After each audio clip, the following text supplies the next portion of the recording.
حضرت علی نے فرمایا، کبھی کسی کے سامنے اپنی صفائی پیش نہ کرو، کیونکہ جسے تم پر یقین ہے اسے ضرورت نہیں، تو جسے تم پر یقین نہیں وہ مانے گا نہیں۔ تمہارا اچھا وقت دنیا کو بتاتا ہے کہ تم کون ہو، اور تمہارا برا وقت تمہیں بتاتا ہے کہ دنیا کیا ہے۔ ان لوگوں پر اعتبار کرو جو تمہاری 3 باتیں بھانپ سکیں۔ نمبر 1، تمہاری ہنسی میں پوشیدہ درد۔ نمبر 2، تمہارے غصے میں پوشیدہ پیار۔ نمبر 3، تمہاری خاموشی میں پوشیدہ وجہ۔ منافقت سے بہتر ہے کہ تم کافر مر جاؤ، کیونکہ جہنم میں کافر کا درجہ منافق سے بہتر ہے۔ ان لوگوں کو کھونے سے ڈرو جن کے نزدیک دوستی کے رشتے خون کے رشتوں سے زیادہ عزیز ہوں۔ جب تم کسی کو اکیلا دیکھو تو سمجھ جاؤ کہ وہ ایک سچا انسان ہے، کیونکہ بھیڑ ہمیشہ منافق کے ساتھ ہوتی ہے۔ 3 چیزوں سے احمق انسان کی پہچان ہوتی ہے۔ نمبر 1، اس کا ایسی بات کرنا جس سے اسے کوئی فائدہ نہ ہو۔ نمبر 2، اس بات کا جواب دینا جو اس سے پوچھی نہ گئی ہو۔ اور نمبر 3، اس کا ہر کام میں بے سوچے سمجھے جرأت کرنا۔ اگر دنیا فتح کرنا چاہتے ہو تو اپنی آواز میں نرم لہجہ پیدا کرو، اس کا اثر تلوار سے بھی زیادہ ہے۔ جب بھی فارغ وقت ملے تو اپنی ماں کے پاس جا کر بیٹھ جایا کرو، کیونکہ ماں کے ساتھ گزرا ہوا وقت قیامت کے دن نجات کا باعث بنے گا۔ لوگوں سے ان کی عقلوں کے مطابق گفتگو کیا کرو۔ اپنوں کو ہمیشہ اپنے ہونے کا احساس دلاؤ، ورنہ وقت آپ کے اپنوں کو آپ کے بغیر جینا سکھا دے گا۔ اگر تمہیں کوئی صرف اپنی ضرورت کے وقت یاد کرتا ہے تو پریشان مت ہو، بلکہ فخر کرنا کہ اسے اندھیروں میں روشنی کی ضرورت ہے اور وہ تم ہو۔ اپنے اندر پرندے کی طرح عاجزی پیدا کرو جو آسمان کی بلندیوں کو چھو کر بھی اپنی گردن جھکا کر رکھتا ہے۔ رشتہ داروں کی دشمنی بچھوؤں کے ڈنگ مارنے سے زیادہ اذیت ناک ہوتی ہے۔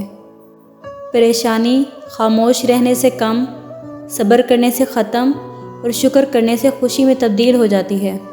اختیار، طاقت اور دولت ملنے پر انسان بدلتے نہیں بلکہ بے نقاب ہو جاتے ہیں۔ اس دنیا میں تمہیں جانچا جا رہا ہے، لیکن تمہیں پیدا دوسری دنیا کے لیے کیا گیا ہے۔ جھوٹ بول کر جیتنے سے اچھا ہے کہ تم سچ بول کر ہار جاؤ۔ رزق سخاوت میں پوشیدہ ہے، لیکن لوگ اس کو محنت میں تلاش کرتے ہیں۔ اگر تم سے کوئی ناراض ہے اور اس کو یہ غرور ہے کہ تم اسے مناؤ گے تو تم اس کا غرور ٹوٹنے مت دو۔ مخلص رشتوں کو مجبوری میں بھی ضائع نہ ہونے دو، کیونکہ مجبوری تو ختم ہو جائے گی لیکن رشتے دوبارہ نہیں ملیں گے۔ معافی مانگنا یہ ظاہر نہیں کرتا کہ آپ غلط ہیں اور دوسرا صحیح ہے، بلکہ یہ ظاہر کرتا ہے کہ آپ کے لیے رشتے کی اہمیت آپ کی انا سے بڑھ کر ہے۔ اخلاق وہ چیز ہے جس کی قیمت نہیں دینا پڑتی، مگر اس سے ہر چیز خریدی جا سکتی ہے۔ جو تمہیں خوشی میں یاد آئے سمجھو تم اس سے محبت کرتے ہو، اور جو تم کو غم میں یاد آئے تو سمجھو وہ تم سے محبت کرتا ہے۔ اگر کسی کا ظرف آزمانا ہو تو اس کو زیادہ عزت دو، وہ اعلیٰ ظرف ہوا تو وہ آپ کو عزت دے گا، اور کم ظرف ہوا تو وہ خود کو اعلیٰ ظرف سمجھے گا۔ رشتوں کی خوبصورتی ایک دوسرے کو برداشت کرنا ہے۔ بے عیب انسان مت تلاش کرو، ورنہ اکیلے رہ جاؤ گے۔